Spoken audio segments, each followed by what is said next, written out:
Welcome to XYPN Radio, where your host Alan Moore brings you into a community of fee-only financial planners who want to profitably and successfully serve Gen X and Gen Y clients. If you're ready to get the knowledge you need from leaders in your field, learn from forward-thinking advisors, and take action on your own goals, XYPN Radio is the show for you. Here's your host. Hello and welcome to this episode of XYPN Radio. I'm your host, Alan Moore, and today it is my pleasure to bring you an interview with Megan Carpenter, a co-founder of FiComm Partners, which is one of the most highly respected PR firms in the independent advisory space. I'm constantly getting questions from listeners about how do I get more press coverage? Is press coverage worth the time and energy? And what do I do once I actually get the coverage? If you have ever asked yourself any of these questions, then this episode is for you. Megan has spent her entire career in marketing and advertising for financial advisors, starting out as a marketing intern, which, by the way, is a position I've never actually heard of in an advisory practice, so it's impressive that she found her way into our industry. But she's moved her way up to being one of the leading experts on PR for advisors. Megan walks listeners through how to determine which PR efforts are worth your time and energy, securing those opportunities, and then leveraging the press once you actually get it to grow your firm. You can find any of the resources that we mentioned during the episode at xyplanningnetwork.com/68. And in addition to the typical resources, you'll also find a link to our recently launched book, co-authored by Kitsis and myself, titled The Monthly Retainer Model: What It Is, Why It Works, and How to Implement It in Your Firm. FiComm Partners is an integrated communications firm working exclusively in the financial service industry. Their clients are technology providers, RIAs, and financial advisors just like you. Now, FiComm understands that integrated communications sounds about as exciting as running the switchboard at Sterling, Cooper, Draper, Price, but it's actually pretty cool. They've built their business on three fundamental elements of connecting with people: creative, marketing, and PR. And that connection, that opportunity to tell your unique, this is who I am, this is why I'm passionate about what I do, and this is how I can help you story is what FiComm cares about above all. They achieve this by expertly blending the art of expression with the science of their proprietary processes. To learn more, visit FiCommPartners.com/XYPN Radio. And remember, like the Demogorgon, FiComm has two M's. Also, be sure to go to xyplanningnetwork.com/VIP to join our private group just for XYPN Radio listeners. You can interact with other listeners, ask guest questions, and more. Without further ado, here's my interview with Megan. Hey, Megan, welcome to the show. Thanks so much for being on. Hi, Alan. Thank you very much for having me. I am super excited because we have started working with FiComm, of which you are a co-founder, I guess, earlier this year, once we started, kind of wanting to, get in the media a little bit more as the XY Planning Network. And I honestly did not even know the players in the space. So we did a ton of research and started working with FiComm because y'all came most highly recommended. So I'm excited to chat with you just a little bit about kind of your career path and some of the work y'all do with advisors, and most importantly, give advisors some DIY tips and kind of education around how to work with the media. Awesome. Well, it's been a pleasure working with XYPN over the last, I think you're right, about 6 to 8 months. Obviously, we're very passionate about the advisory space. FiComm Partners works exclusively in the independent advisory community. So we know financial advisors and their businesses really, really well. If you want to start with my background, I've actually been doing this since I was a sophomore in college, believe it or not. Oh, wow. Yeah. I got started in the industry as a marketing intern for a John Hancock Financial Network agency in Southern California. And it was totally by accident. I've worked since I was 15 years old and got back from a trip abroad and realized that I didn't have a job and I needed a job. So I asked some of my sorority sisters, does anyone know of any internships that may be available that are paid? And sure enough, as alumni networks go, and USC has a tremendous alumni network, there was a fellow Trojan who had a marketing internship and was willing to pay me. And so that's how I got started. It was totally by accident. But I immediately fell in love with the opportunity to help advisors build their businesses from a marketing perspective. So started in this industry as an intern and became a marketing coordinator right when I graduated from college, and then ended up becoming the marketing manager, a director of marketing, a director of business development. I did that for about 8 years after I graduated before I started my own company. So what was your degree actually in? Good question. I was a business major and I actually had an emphasis in global management. So I thought that I was going to be, an international professional working abroad. And as you think in college, you kind of have grand plans and you really have no idea how it relates to real life. Right. So the business degree has been very useful in the sense of, understanding how businesses operate, challenges related to being a small business owner and organizational management. And I didn't have, any sort of emphasis in marketing at all. So just kind of learned it, I guess, boots on the ground? I did. And that's the thing that I felt most privileged about if I'm thinking about kind of my career trajectory is just how closely I've been able to work with advisors and on behalf of advisory firms. So while I was still in the insurance broker-dealer world, which I am no longer a part of, and we can talk about why I jumped from the insurance broker-dealer space to the independent space.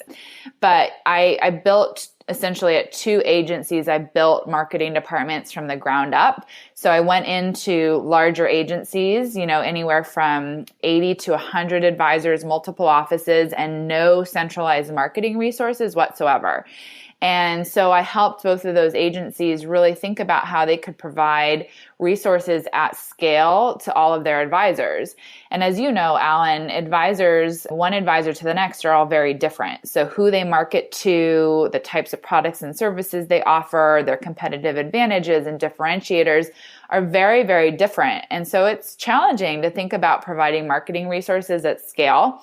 That's really what I did for, the first decade of my career is figure out how you could do that. And so I've probably helped advisors implement every single marketing strategy you've ever heard of. I often joke, some that I'd like to forget, but I've just had this tremendous opportunity to work on behalf of and for advisors, helping them grow their business. And so I've learned a lot about marketing just through, real life experience. Oh, I love it. So many awesome nuggets in what you just said. So first off, a paid internship out of the blue through your network, but not in a space that you ever thought you'd get into, literally led down your entire career path. It right? did. It started there and probably would not have gone this direction had you not taken that opportunity. So it is one of the reasons why, for any college students that we have listening in, I do encourage, I'll do a lot of different internships. I am not a fan of unpaid internships because I think when you're getting paid, they tend to use you a little better because they have a little more skin in the game.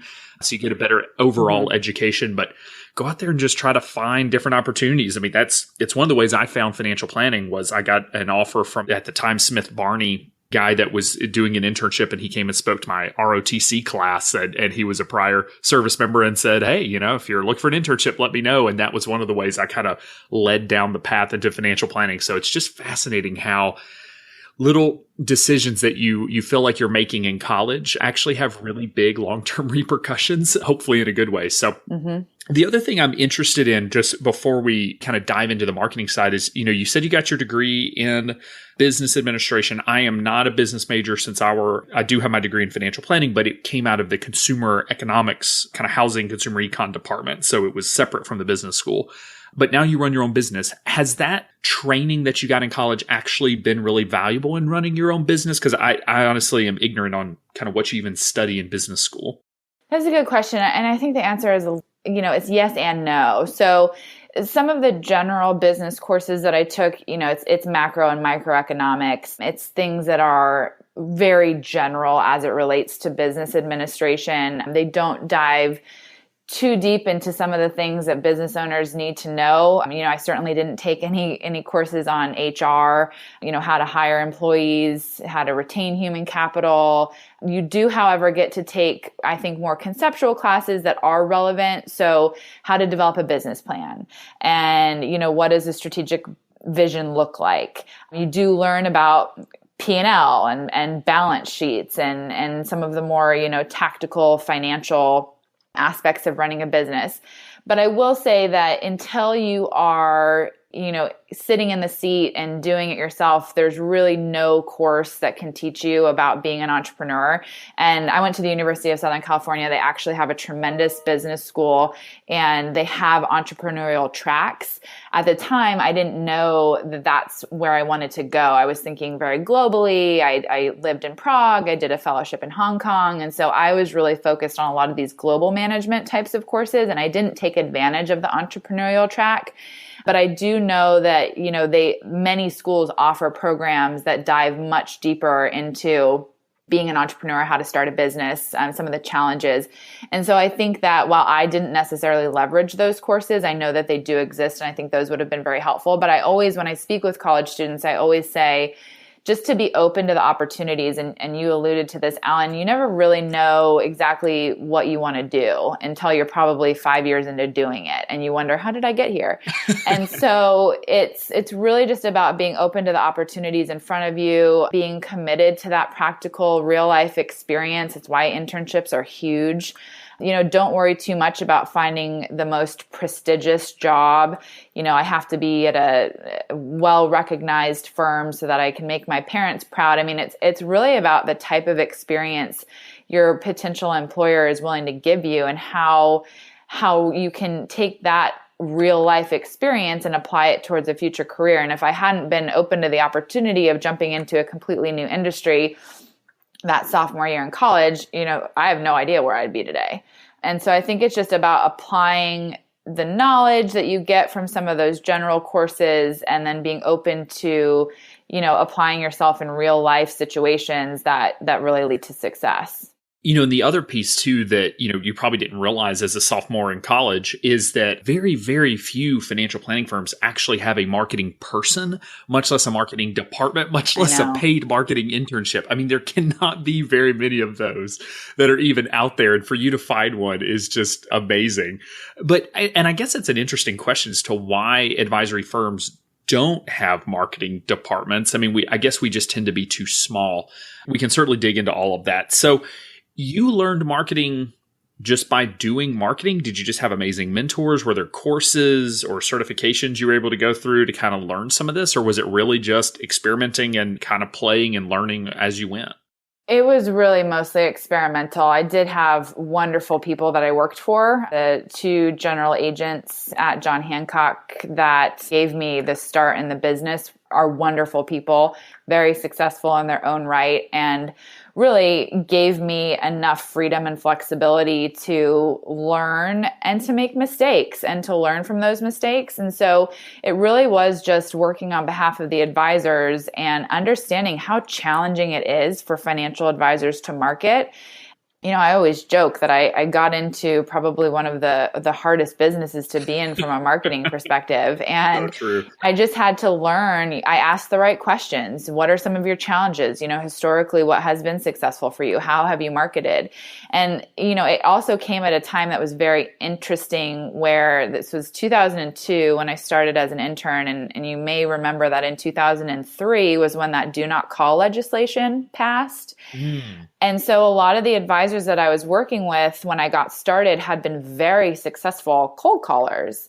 It was a little bit of that boiler room, like phones on top of filing cabinets and no desks and dialing for dollars. And so I learned about how you could, how they had successfully built businesses through cold calling, and then almost overnight, how that marketing strategy was gone, it disappeared and kind of starting over. So it was a mix of events that lent such a wonderful opportunity for me to just experience the struggles and the challenges and come up with new opportunities.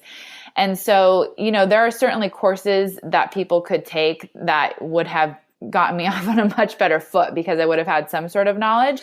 But, it's really just about understanding how advisors run their businesses, that they are all, in fact, small business owners, even when they're affiliated with larger agencies or firms, and thinking about how you can be creative based on their target audience, the services they have, their marketing budget, and figure out what you can do for them and then tracking that success. So it was largely, just starting to ask those questions, come up with some ideas, and then see how they went and pivoting from there. It's just amazing to me how fast things change, and particularly with the internet, over the last 13, 15 years, and advisors getting websites. And again, like, thank goodness we've moved away from cold calling, because I would not have made it in this business if I had to call random people. Right. But it did work for a time. I don't think it's an effective strategy now. It's actually something I still get questions about, can I be cold calling? And it's like, I don't think you should.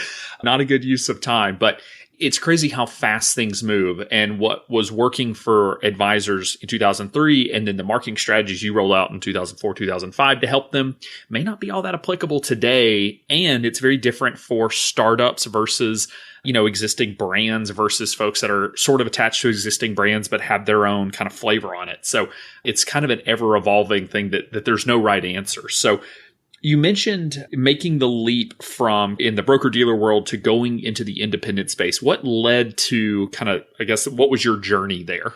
Sure. So both of the agencies that I worked for had independent RIAs. So they were actually hybrids on the John Hancock broker-dealer platform, which is much more common now than it was back in 2002, 2004. And the advisors that were, for lack of a better word, approved by the broker-dealer to work under the independent RIA were the most successful advisors at the firm. And there was a reason that they had to get approval from the broker-dealer, because it was an extra liability. And the broker-dealer wanted to make sure that if they were approving this new kind of structure, that the advisors that were under that independent RIA were advanced and wouldn't take advantage of that opportunity. So through those independent RIAs, I had the opportunity to work with the top advisors at the firm. And I realized fairly quickly that those advisors' strategies and approaches to marketing were very different than those that were the traditional commission-based broker-dealer reps. And so it intrigued me early on. You're always kind of drawn to the most successful people and what they're doing and why is it different? How come this works for them, but it doesn't work for another advisor? And so I just paid very close attention to what those advisors were doing. And as my career progressed and as I continued to help these firms build out marketing departments, I always kind of maintain that question in the back of my mind, why are the successful advisors the ones that are affiliated with the independent RIA? And I learned that it's about client relationships. It's about how you approach your service model. It's a different type of relationship when you're focusing on a fee versus a transaction-based commission. And over the course of my time, I worked with wonderful, wonderful people that I still maintain great relationships with and I have a lot of respect for. But unfortunately, in the broker-dealer world, there are conflicts of interest. We all in this industry understand what those conflicts are. And I just became a little disenchanted with that environment. And so when I, had to decide what the next step was going to be for me in my career, I really felt as though I needed to be a student of, my own training, which is I always trained on target marketing, and you have to pick a market and you have to go very narrow. And so when I started my own business, I said to myself, I can continue working in the insurance broker-dealer space. It would be a tremendous opportunity because of the relationships that I have and the network that I have. But there was something telling me that I just, philosophically, I aligned much more with the advisors that were part of that independent model. I believed very much in the services that they were providing to their clients and how they approached their client relationships and the transparency that was there. And I said, if I'm going to do this, if I'm going to start my own business, I think I'm going to take a leap of faith here and focus exclusively on the independent advisory community. And that was in January of 2012. And I essentially haven't looked back. Oh, I love it. And you mentioned niche market. So for any of our frequent listeners that play the niche marketing drinking game, every time we say the word niche, they have to drink. I love it. Because it comes up on this show so often. I love hearing an expert say it, just because sometimes folks, think we're just blowing smoke whenever we continue to focus on, you have to narrow your target market, and, you have to go from the advisory community down to the independent space, and probably even further than that, if we really dig into kind of what you've learned as your target advisor at this point. I mean, do you have kind of I would call it an avatar, but an ideal advisor client that you work with? Absolutely. And I mean, that's part of, how you can be successful at target marketing is by very narrowly defining what we call your ideal client personas. So we really think a lot at FiComm about helping our advisors create their personas. And so we, of course, have to do that ourselves. And we really have two personas that we market to. And the first persona is, an RIA business owner of what I would call a larger firm. So managing north of 500 million in assets under management up to, billions in assets under management. These are successful entrepreneurs who they understand their role as a business owner. They understand that they're running a business, not just a practice, and they have, systems, processes, staff, structure in place to successfully run RIA businesses. And so that's one persona that we target. And then the second persona is more of the solo practitioner financial advisor who typically has one or two people on their team. They're the lead client relationship manager. They're wearing lots of hats, and they've been successful for a variety of reasons, but they don't have access to larger firm infrastructure and support that those larger RIA owners do. So we've kind of focused on those two distinct personas. In addition, we also have a persona that's more in the service provider space. So that's a B2B message. But, we'd be remiss if we didn't go through the same exercises that we take our clients through, our advisor clients through. I believe heavily in the need to have very narrowly defined client personas. Yeah, and it's so hard. I remember when I worked for a firm, Kaler Financial Group out in Rapid City, South Dakota, and we had heard this was back in 2011, I guess. And, we had heard marketing people talk about, having a niche market and that sort of thing. And I remember my boss saying but there's no one else here to serve them, to serve these clients. I have nowhere else to send them. And so we ended up, kind of expanding our niche market and contracting and expanding and contracting. And I think you can do the same thing in, even in your space where it's you want to have this really tight target market, but there's not a lot of people that are in this space that are good, that are reputable. And so you end up kind of expanding out and it's okay, well, I guess I'll work with you because I don't know where else to send you. And then over time, as you continue to do these exercises, it narrows and it expands and narrows.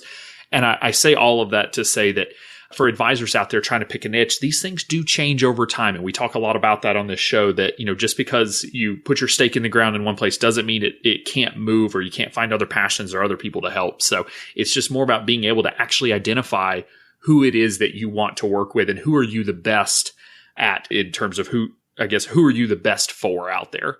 Absolutely. And, you may be familiar with Richard Weilman, Alan. I mean, he's kind of an industry legend, target marketing guru. And I went through a lot of his training courses while I was younger. And, that type of target marketing is really about, identifying a profession or a community or a group of people that's very easily identifiable. So let's say dentists or people that are UPS drivers.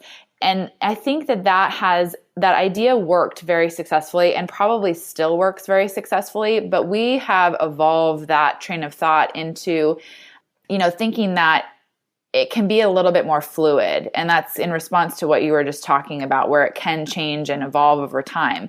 But it doesn't have to be, I only work with people who are members of this country club. You can actually identify personas that are a little bit more flexible than that, in the sense that you can identify personas based on how people approach buying decisions and what they're looking for from a financial advisor. It could be based on where they are in their life cycle. It could be family situations. But you may have a client base where an outsider would look at them and say, these people have nothing in common. You work for, one of your clients is an attorney, another client is self-employed, another client is a couple of teachers. They don't have anything in common. But the reality is they might. If you've identified your personas based on, how people approach your services, how they make those decisions, what matters most to them, you can do niche marketing in that way as well. It doesn't always have to be so black and white. I only work with dentists. And that's where we found a lot of success in helping advisors to identify those personas and profiles and then market directly to them. I think that is an awesome point that we do get hung up talking about, you work with Delta flight attendants or pilots or doctors or dentists, but there's so many more ways of identifying a group of needs. I mean, really, your target market is really what needs, kind of core needs, are you going to serve? And that can be profession-based, it can be life stage-based, it can be psychographic in terms of, you really want to work with do-it-yourselfers or folks that just literally don't want to touch their finances at all. Or, at Abacus, the firm that purchased my RIA, we work with a lot of folks that kind of come from a Buddhist background and don't see themselves as wealthy and don't want to see themselves as wealthy, even though they have millions of dollars. And so that, those principles run throughout our planning process. And so I think it's an awesome point to just remember that niche market doesn't mean you have to be able to tell me I only work with new parents. It's just about being able to, again, identify kind of those core needs that you're going to serve and how are you going to be, again, the best at working with that target market so that, you can grow your business and scale. Exactly. So I remember when I was first starting my business, getting into the press was such a big goal. And I will say, maybe over time, I started to see maybe it was more ego driven or wanting my mom to know that I had a real job than anything. But, I guess if we kind of dig into, and I'll start with press and then we'll kind of fan out just because you have so many areas of expertise here that we can talk about, particularly in terms of either getting, I guess, does it matter? I guess let's start there. Does working with the media as an advisor really matter? Is it something that should command any attention from a startup advisor? Is this something that really only matters down the line? It absolutely matters. And I think that one of the challenges that we face in, talking with advisors about public relations is that there's a general misunderstanding about what public relations is and what it's not. And, we joke often and at FiComm and say, our tagline should be PR is not press release, because we often hear from people, I need to do a PR about, this new advisor that I hired or a partner that I'm bringing on board or a new office that I'm opening. And I say, well, we can do a press release. Is that going to be part of a broader public relations program? Because PR actually stands for public relations. And I think it's important for advisors to really understand what PR can do for their business before I could tell them, whether or not it's worthwhile for the type of business that they're running. So what PR is not, and for those of you listening that were at the XYPN 16 conference, some of this may be redundant because I like to present on this, but PR it's not just a press release. It's not a one-way street. It's certainly not an exact science, and it's also not a lead generation tool. What we really view PR as is a tremendous credibility booster. So when we talk about public relations, we're really talking with advisors about developing a credibility marketing strategy that allows you to build brand awareness and recognition within your target markets. Public relations does a tremendous job at giving you validity. Not a lot of people, I would say everyone that comes into your business, all of the prospects that approach advisors' businesses have vetted you online. They've gone to your website, they've looked at your LinkedIn profile, they've checked out all of your social networks, and great media coverage, well marketed across your social and digital channels, provides a lot of credibility to you as an advisor. And so we really see it for, startup advisors, regardless of age, as a great opportunity to give validity to who you are, what your brand is, and the type of clients that you serve. It is not a tool that I would recommend if an advisor comes to me and says, I want to bring in 100 new leads over the course of the next 12 months. PR is a passive marketing strategy. It's incredibly valuable. It helps, like I said, to create that brand recognition and awareness. It also can really help to drive perception. How does your market perceive you? It develops trust. It helps your referral relationships because it empowers referrals. But it is not going to be a marketing strategy where at the end of the year, you can look at your new business and say, this dollar came from this media opportunity. That just is not how PR works. So, you have to really think about what you're trying to accomplish with your business and with your marketing before you can decide if PR is right for you. But generally speaking, I would say absolutely public relations, when done the right way, is a tremendous marketing opportunity. If for nothing else, that you can really leverage your marketing dollars through a PR program. It's manageable. And that's one of the reasons I really like it for advisors. That makes perfect sense. I was giving a presentation one time on social media marketing, and I had an advisor say, how many times do I have to tweet before I get a client? And I remember just laughing about it, because in that same presentation, I actually had how a tweet became a client, and it went through a member of the media. So it basically was, on Twitter doing, ranting and raving about whatever it is that we were ranting and raving about. That actually ended up getting me in front of a reporter, which I connected with through direct message, had an interview with, got quoted, I think it was in Money Magazine, months and months later. That led to a conversation with a prospect who said, hey, I saw on your website that you were quoted in Money Magazine and Wall Street Journal and that sort of thing. And I think that's really awesome, because I was a one-man shop. I was 25 years old, begging for credibility in a space that it's hard to gain credibility, especially when you don't have gray hair. And I didn't have any facial hair at the time either. It was a tough road. And I remember thinking, well, how many times do you have to tweet to the client? Who knows? It's such a horrible ROI measure to say, how much effort will it contribute to bringing in clients? Absolutely. But there's not going to be it's not like the old days. I give out 10 business cards, I get 3 leads and 1 client. That used to be the model, but it's just not anymore. The other thing I think is an interesting transition, and something that we take for granted in our space, is that most advisory firms get the majority of their clients from existing client referrals.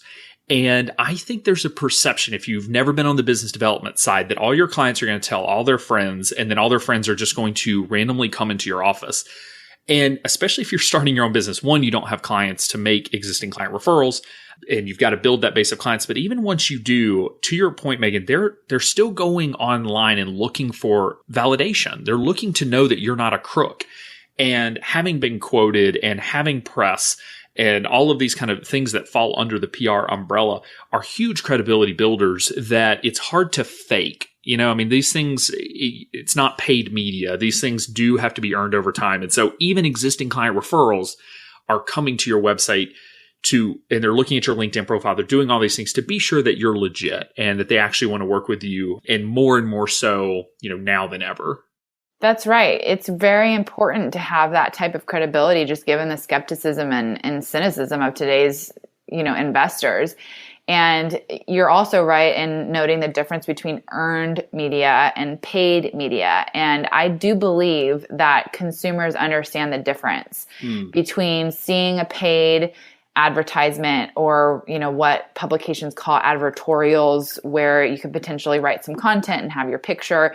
It's always going to be, those paid opportunities are always going to be listed under some sort of sponsored content opportunity. And consumers today are smart, and they understand that when you're included, even if it's just a brief quote in an article written by a Wall Street Journal reporter, that means something to people.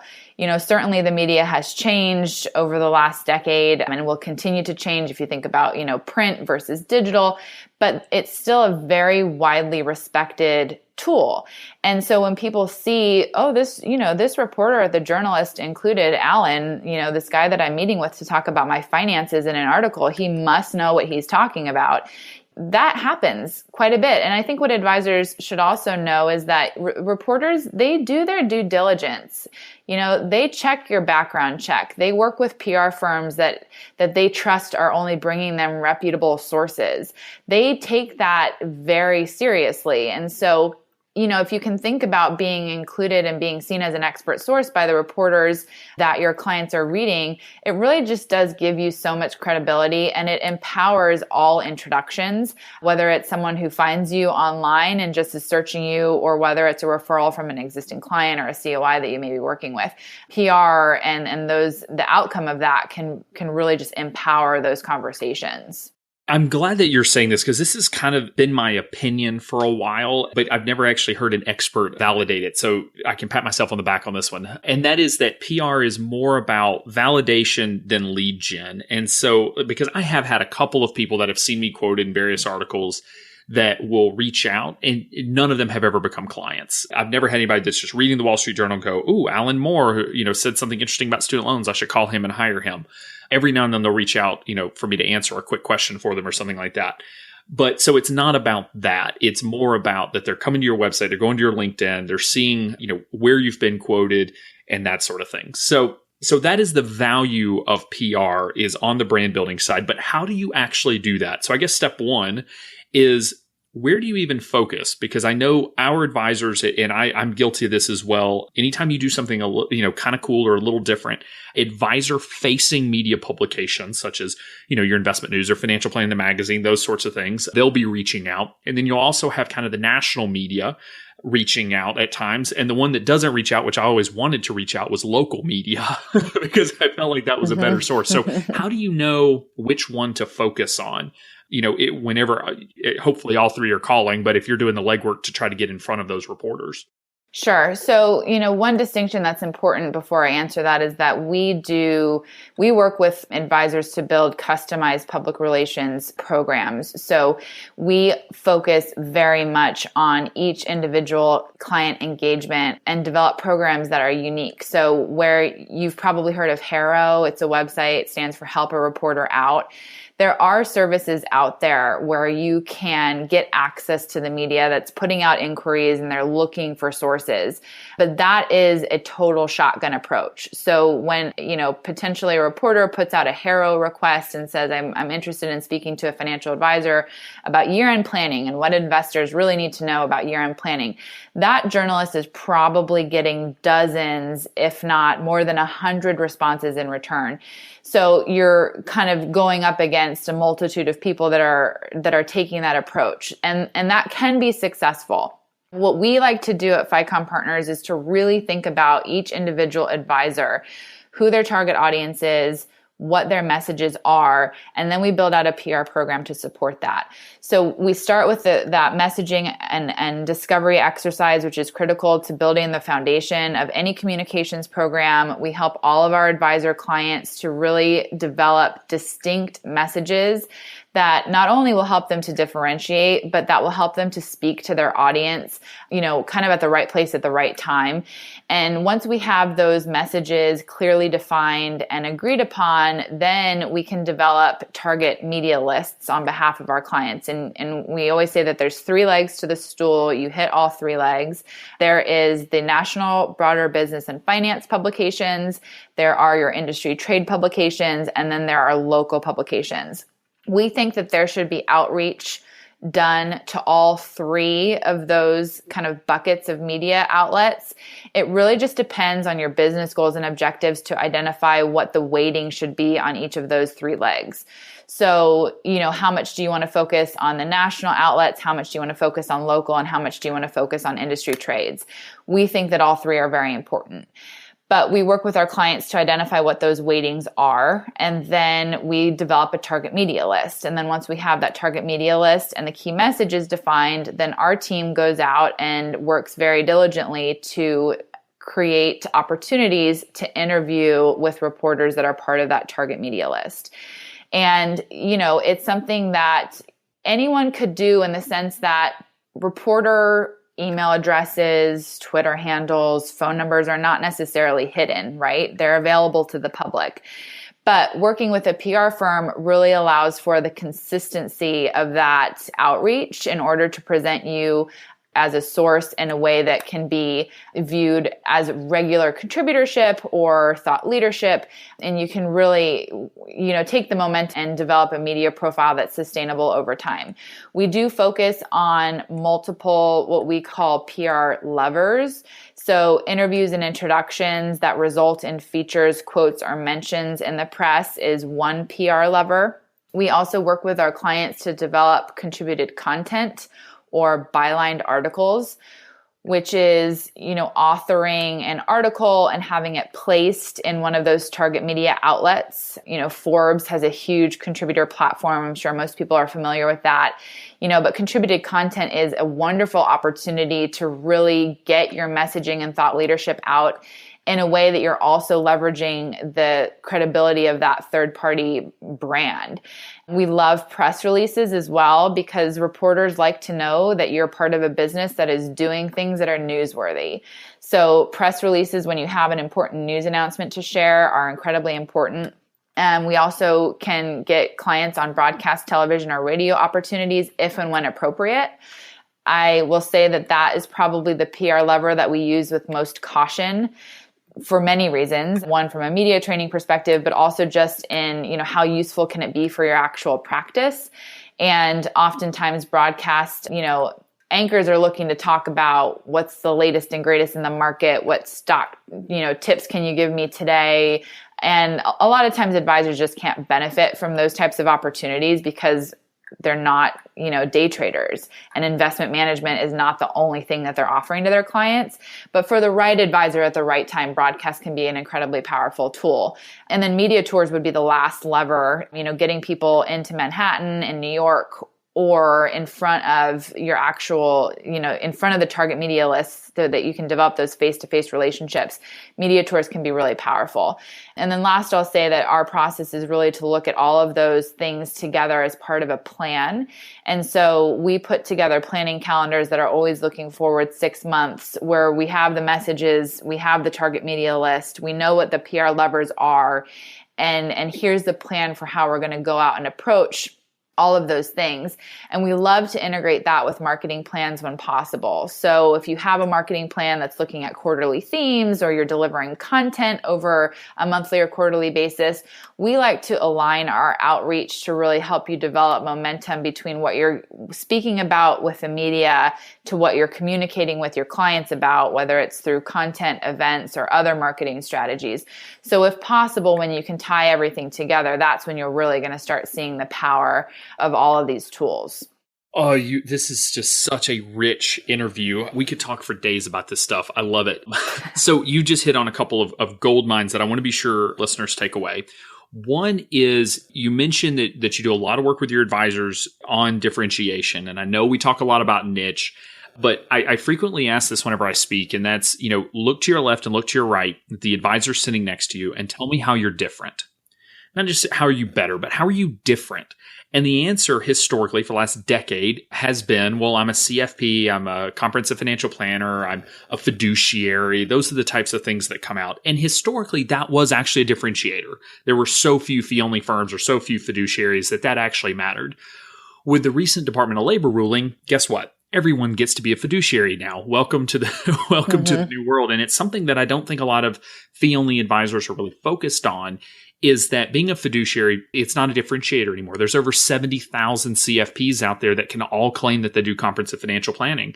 It's not a differentiator anymore. You have to be able to define what makes you different, because if not, then you're going to get lost in kind of the general crowd. The other thing that you mentioned in here is, and I know what a lot of advisors are thinking, it's like, oh, well, it sounds like I can do a lot of this myself. And you're absolutely right. I did my own PR work for several years by myself, the same way that all of your clients can go be their own financial planner. They can find all of this information on Google, right? We don't know anything that's not on Google. You can go find all of the information, all the reporter names and all of that. But the same way that we value ourselves as financial planners and the help that we can give our clients and the accountability and narrowing all the crazy amounts of information and really filtering it down and narrowing it down to what matters to our individual clients is the same thing that you do. You just do it from the PR side. We do it from the financial planning side. And that's taking all the immense number of opportunities and different types of marketing opportunities and all the different things an advisor could be doing, narrowing it down to what really matters, and then providing accountability. I can go get a guest post, spot somewhere if I really work on it and follow up, but you're able to take that responsibility off of us, which is why it's so helpful. And again, which is why we're so helpful to our clients. Right. I think it's just, we talk about this a lot, but what are you spending your time doing? And as a financial planner, where do you provide the most value? And it's certainly not in following up with reporters every day, right? You need to be working with clients and developing your services and improving, your planning offering. And that's really where you're delivering value. That's how you're building your business. So could you do this on your own? Absolutely. Should you do this on your own? Probably not. Probably not. So, we've been talking a lot about how to go, you've got to lay the foundation in terms of defining what makes you different. You've got to start, pursuing the right opportunities that make sense for your target market and your business and where it's at. But once you get the press, I know a lot of advisors are really good at going out and getting press for one reason or another. But what is the next step? Because media attention sometimes is viewed as kind of this one-to-one relationship, that you get quoted and it gets blasted out. Hey, I got quoted in the Wall Street Journal, and then it dies, and it's never to be seen again. So how do you really leverage the media attention that you're getting to get more than just a quote in the Wall Street Journal? Are there other things you can do with that quote in the Wall Street Journal, whether put on your website or social media? I don't know, whatever those things are to kind of build, I guess, get more bang for your buck in terms of the work that you're doing? Absolutely. And leveraging the coverage and the, opportunities that you get with the media it's critically important in order for it to be a worthwhile investment from a marketing perspective. And this is where we really have a lot of fun, because you do need to think about it as part of your broader marketing plan. You can't look at it in isolation. And you have to really think about extending that leverage as much as possible with a medium that's fairly timely. So, what's news today is not news tomorrow. What's a hot topic today is easily forgotten next week. And so you really need to think about how you're leveraging the media coverage that you are either investing in to get or getting yourself, which is certainly an investment in time.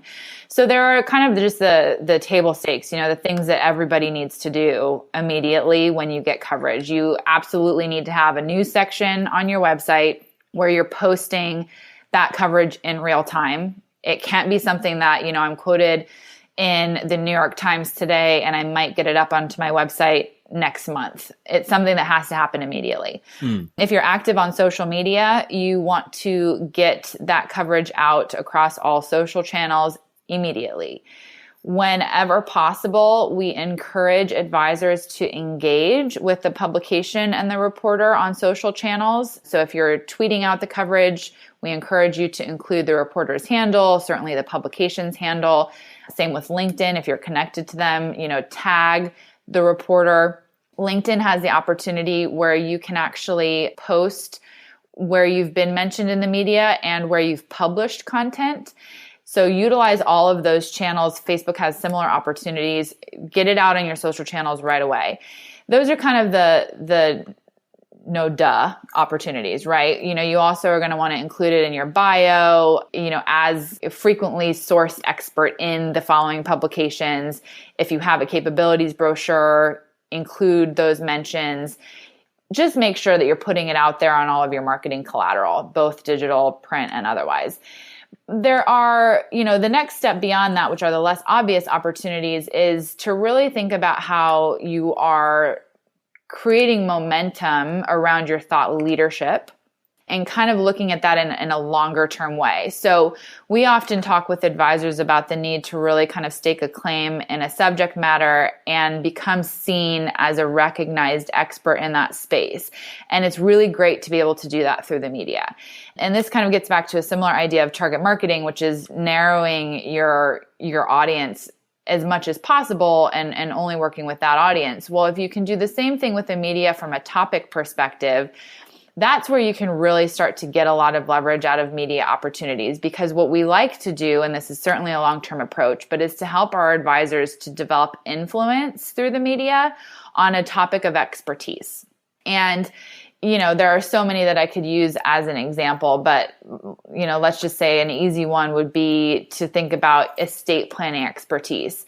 And potentially if you could even get more narrow, what your PR team should really be doing is thinking about developing and establishing recognition for the expertise that you have, and then continuing to hit that topic time and time and time again, to where reporters are seeing you as a very sought after resource for that expertise. Once you kind of have that, then you can really integrate it into your marketing strategy strategies to essentially power everything else that you're doing. So if you're doing content marketing and you're writing on advanced estate planning topics and you're publishing content, you should absolutely be including references in the media that support that content.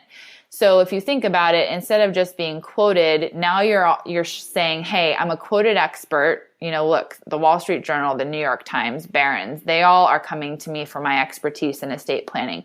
I'm also publishing content that I'm delivering to my audiences on that same topic. And I'm tying them all together so that you're seeing that I've got the credibility, I've got the knowledge, I'm packaging it all together and delivering it on a consistent basis so that not only do you have influence with the media, but that you hopefully also have influence with your target markets based on that area of expertise. So that's certainly, you know, an approach that takes time to develop. It's an integrated plan, but we always love to think about extending that leverage of your PR program through integrating it across all communications channels, not just through the media, for maximum impact.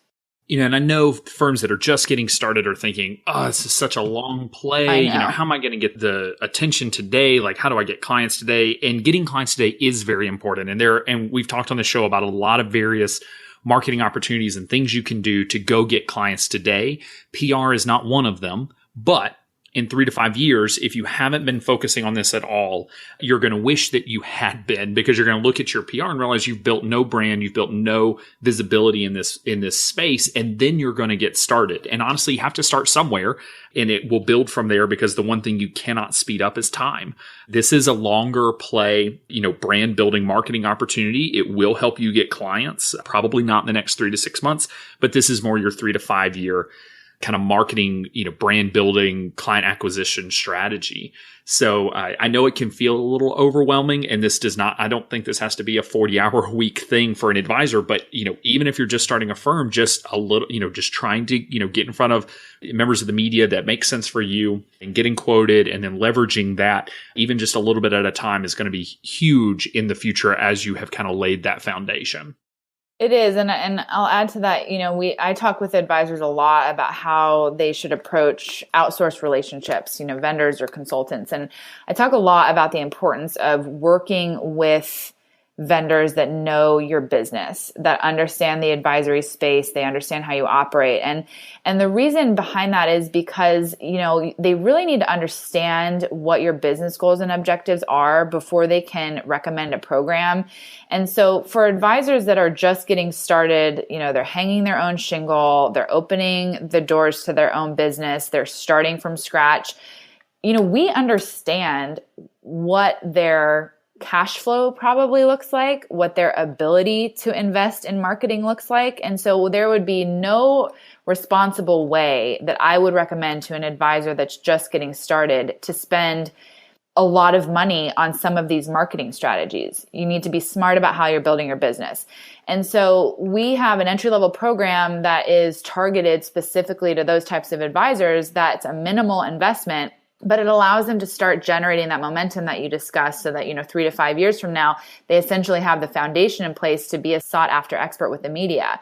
But I would just say that, you know, advisors that are thinking about marketing strategies, whether it's PR or something else, you really need to think about the investment that you're making into that, you know, strategy, what you're expecting to get out of it, and make sure that that's aligned with your business plan before you invest a single dollar. I couldn't agree more. And this is one of those areas where I don't think we tend to think that, honestly, that detailed in. I think we tend to say like, oh, well, I'm either going to go all in. And I remember when I first started my business looking at a PR company that, you know, was thousands of dollars a month, right, thinking like, well, if they can get me, you know, 10 clients in my first year, then maybe it'll be worth it. But that would have never been a good spend of money. It would have been like 80% of my first year revenue. So, but you can be doing a little bit now. You don't have to go all in. I do remember a tip that Jeff Rose gave me when I was first launching my business and was blogging. And he said it takes 100 blog posts before you can measure impact. Like, you have to lay a foundation. And I remember thinking, well, whether I write, you know, 1 a week or 1 a day or 5 a day, ultimately I have to get to 100, and I can't just start at 100. And I think that that's applicable in terms of what we're talking about today. Absolutely. Now, Megan, one of the most sought after topics that we get requests for all the time is hearing from business owners that are also parents. And you recently, you have a 4.5-month-old now? I do, yes. Keenan was born at the end of April. Is he your first? He is my first.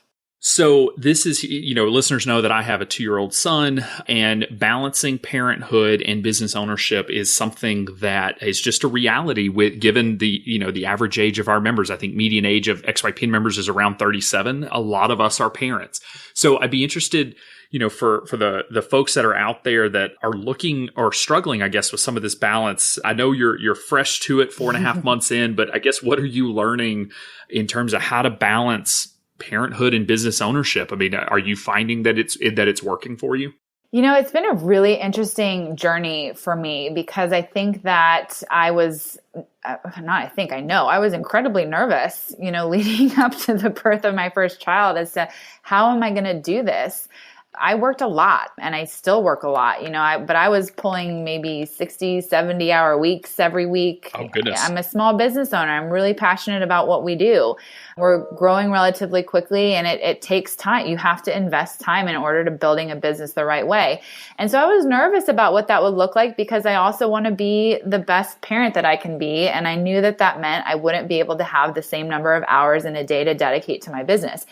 And it's been a really fun journey because I think I've learned a lot about myself, but also about how you can really do it successfully. And I think one of the things that has been most surprising to me is just how much focus having a baby has given to me and how I spend my time. So true. Where I think that before I had Keenan, I was not as quick to kind of delegate work that really needed to be delegated. I felt as though I could keep a lot on my plate, and if I just work a couple extra hours, I can get it done. And there's no such thing as a couple extra hours when you're a parent. You're always looking for extra hours that just don't exist. So it made me be very, very focused on how I spend my time. And so now when I am at the office, I'm incredibly focused on the task at hand and what needs to get done and what I should be spending my time doing. And then when I'm at home, I'm very, very focused on my family and my son. And that has been wonderful in the sense that I think it's just given me a new perspective into a way to approach my business that I really don't think I would have been able to see otherwise. I needed to really pull myself out of it and take that time off in order to see how I could be doing this better. And, I think it's also as a business owner given me a tremendous perspective as to the types of benefits that I want to offer to my employees. And I'm a female, I feel like these are things that I should have known, but I didn't until I had a baby. And I feel as though I know now what parents, females and males, are charged with when they have children at home and are expected to have professional obligations.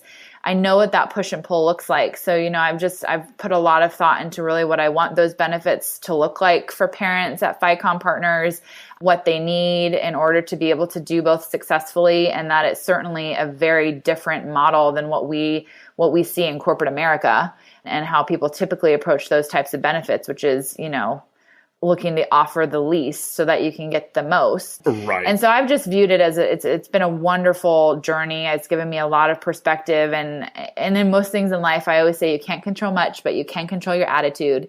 So I try to keep a positive attitude about everything. And when the days get really long and when things seem to be stacking up, instead of shaking my head and saying, I can't do this, I just think about, well, this is a wonderful opportunity. How can I make it work for me? And I try to approach those overwhelming moments from a place of positivity. And you usually be able to figure it out. Such good tips. I couldn't agree more. I found that when I had my son, putting things on the calendar, like literally putting family time on the calendar, putting date nights with my fiance on the calendar, putting, time with my son on the calendar, time to work out, that sort of thing, you start to realize you don't have unlimited time. You put all those things on your calendar and you realize, well, you only have X number of hours in a day to get done the things that you need to get done. And it forces you to evaluate what are you doing throughout the day, and are they the best and highest use of your time? Especially for a growing business, you start, delegating is really hard. I don't think it's fair to understate that. Sometimes we go, oh yeah, you just delegate a task. Like, no. When you build a business, it is your baby. It is really hard to hand off things. But I can speak from experience that some of the things I thought that I could never hand off, one of those things was sales. And I was like, but I'm the sales guy. I'm the guy that talks to people and convinces them to join XY Planning Network. And finally, Kitsis had to sit me down and say, dude, you can't do this forever. I had 1 week, I had 17, sales calls in 1 week. I couldn't do anything but that. And sure enough, we hire Stacy, hand it off to her. She is so much better at it than I ever was. And it's hard to see that until you're forced into it. And I think having a child is probably the best way to get forced into not having unlimited hours to spend kind of doing whatever it is you feel like doing. And you certainly learn to prioritize. So thank you so much for the tips. Megan, this has been so much fun. I think, again, we could probably do 100 shows. Any interest in launching your own podcast? We need more marketing content out there. So, I'd love to. It's funny. We always say you got to practice what you preach. And as a small business owner, I think you have to really prioritize when you start doing things for your business. So we're going to be launching a FiComm blog soon, where I will be writing more frequently, which I'm really excited about. Haven't necessarily thought about a podcast. You're one of the experts in that area, but I'll give you a call if I ever plan on it. But if nothing else, I'd love to come back. If I can be invited back at any time, happy to talk about any marketing or communication strategy that advisors are interested in hearing about. Yeah, and for any listeners out there, if you have questions specifically for Megan, we'll get her into the VIP group so you can join and ask questions there, and let us know if there are any topics. Sometimes it's fun to have guests that are experts back on to do kind of rapid fire Q&A with listeners. So anyway, definitely some opportunity there. And Megan, you mentioned it. You were a speaker at the XYPN 16 conference. So if folks want to, we'll put a link in the show notes to the virtual pass. So if you weren't able to make it out to the conference, or if you did come to the conference and did not get the opportunity to hear Megan speak, you'll be able to listen in because incredibly valuable content there. So Megan, thanks again so much for taking the time to be on. Really enjoyed it. Thanks, Alan. Getting in the press was something I spent a lot of time focusing on when I first launched my practice. And I could say that after talking with Megan, I realized just how much time I wasted on the wrong opportunities. It is so important to your marketing strategy, but you need to be very clear on your target market, then focus on specific opportunities, and finally, how to actually leverage the press beyond just using it as an ego stroke, which I've definitely been guilty of. FiComm would like to state for the record that Demogorgon, unlike their name, has in fact only one M. They did this to illustrate an important aspect of their business, an understanding of compliance in a regulated industry, and never ever wanting to issue a correction to the media. Unlike most communication firms, FiComm understands the challenges you face connecting with people in this industry. And if time is money, and we know it is, the time you don't have to spend educating vendors on what you do and what you can and cannot say is time that can be spent doing something awesome. Because how you build your identity, how you are positioned on the web, and how you showcase your expertise in the media must be precisely crafted. FiComm develops winning communication strategies through a balanced approach that fuels growth, adds value, and sets their clients apart. So, visit FiCommPartners.com/XYPN Radio and let's do something awesome. Be sure to join our VIP community at XYPlanningNetwork.com/VIP to hang out with other XYPN radio listeners, ask questions for future mailbag episodes with myself and Kitsis, and to finally find a community of like-minded financial advisors. Thanks so much for joining me today. We'll see you next time. You're not alone, and you're not crazy. It's scary starting, building, and growing your own financial planning firm. And that's why we put together a free private community just for you, the Cutting Edge Financial Planner. Go to XYPlanningNetwork.com/VIP or text XYPN Radio to 33344 and join a network of thousands ready to change the lives of Gen X and Gen Y clients.